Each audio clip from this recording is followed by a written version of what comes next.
Welcome to my channel. My name is Venus, and today I'm doing the end of the year book tag.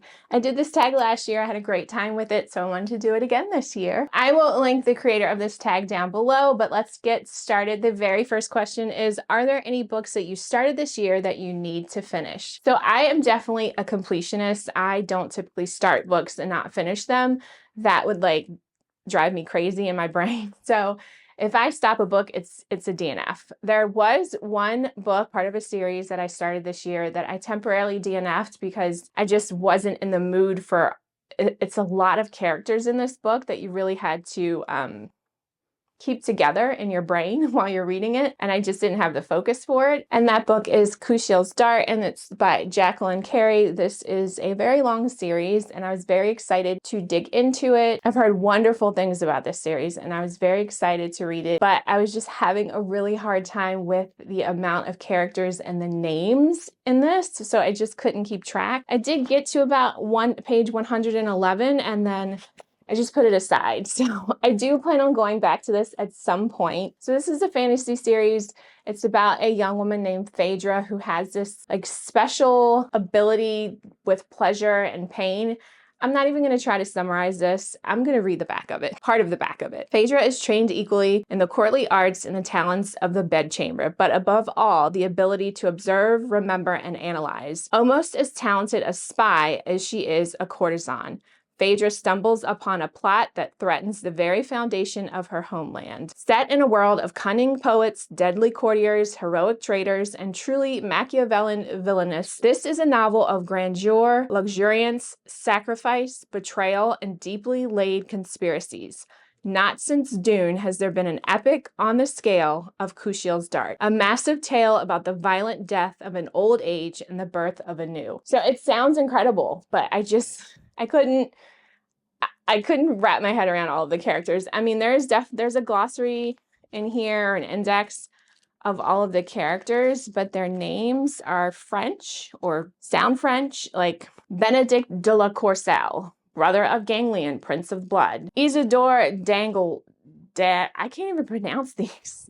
But there's pages and pages of characters in this, and I was just getting so confused. So this is definitely a book that I have to give 100% concentration to, and I just wasn't prepared to do that. So that's the answer to number one. Question number two, do you have an autumnal book to transition into the end of the year? So this time of year, I typically read a lot of fantasy and a lot of Christmas romance books. So I do have a whole stack right in front of me of Christmas romance books that I borrowed from the library, but that's a whole nother video. But I did finish recently a duology that I feel like would be perfect if you are looking for something to transition into the end of the year. And that is the Shepherd King duology by Rachel Gillick. I finished these both this month, and they were fantastic. I'm not going to go too deep into them because I am going to do a review at my monthly wrap up, but I loved both of these. This might even be a new favorite series for me, duology series, fantasy. It's so atmospheric.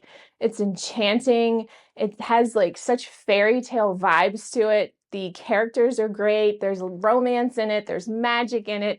This whole world is very gray and autumnal, but then it shifts into darkness. And I just feel like it's a perfect duology to transition into the end of the year. So if you haven't read these, they're all over the place right now. I'm sure you may have heard of them, but I highly recommend them. Question number three, is there a new release you're still waiting for? I went online and looked at a bunch of books that are coming out in December, and none of them sound very interesting to me. I think everything that I was looking forward to has already come out this year, outside of Defiant by Brandon Sanderson, but I don't even think I'm going to get to that because I still have to read Titanic, which is the third book. So this series is, I think it's called the Skyward series. It's a young adult sci-fi series by Brandon Sanderson, which I really enjoyed, but I completely forgot that I didn't read Titanic, which is the third book. So I have to read that before I get to Defiant. That's it. That's the only new book that I was looking forward to. Yeah, so no other books that I know of that are coming out in December that I'm excited about. Question number four, what are 3 books you want to read before the end of the year?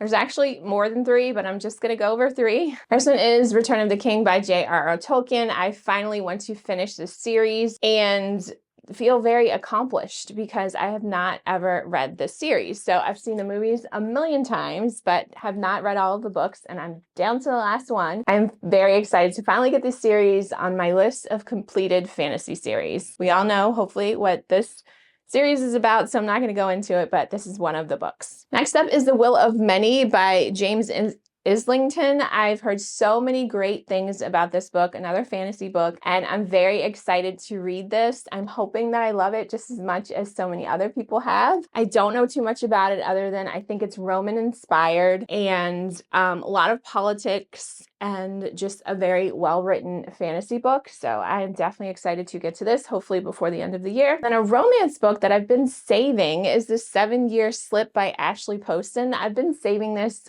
just in case I get into a reading slump because I absolutely loved her book, Dead Romantics, that I read last year. It actually made my top 10 of books for 2022. So I'm reading this in the next month or so. I'm very excited. It's romance. It has like time travel in it. I don't know too much more about it, but I'm very, very excited to get to this as well. Question number 5, is there a book you think could still shock you and become your favorite book of the year?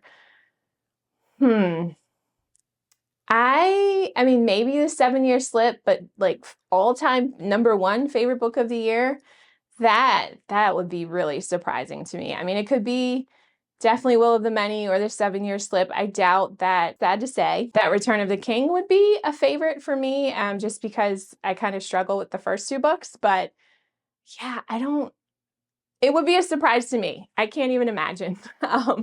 Just thinking about some of the books on my winter TBR, that would be a new, like just would kind of just jump top of the list for top favorite book of 2023. So I can't think of any right now, but you never know. You just never know. That's the joy of reading. You never know. The Wishing Game shocked me. That's one of my favorites for this year, and I was not expecting that. I mean, I just picked that book up on a whim. So there's definitely a chance, but I can't think of one specifically right now that I could name that would kind of take that favorite book of the year title.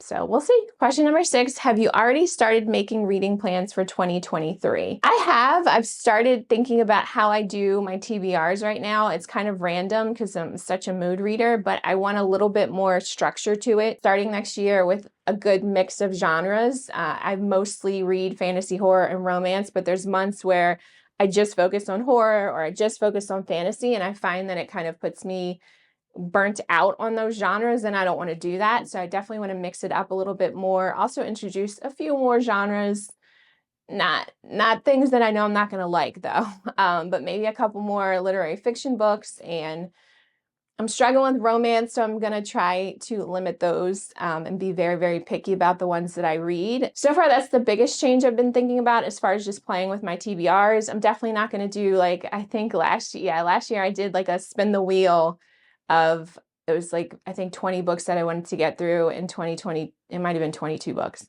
that I wanted to get through in 2022. And that started becoming like a drag because towards the end, there were books that I didn't feel like reading that were on there.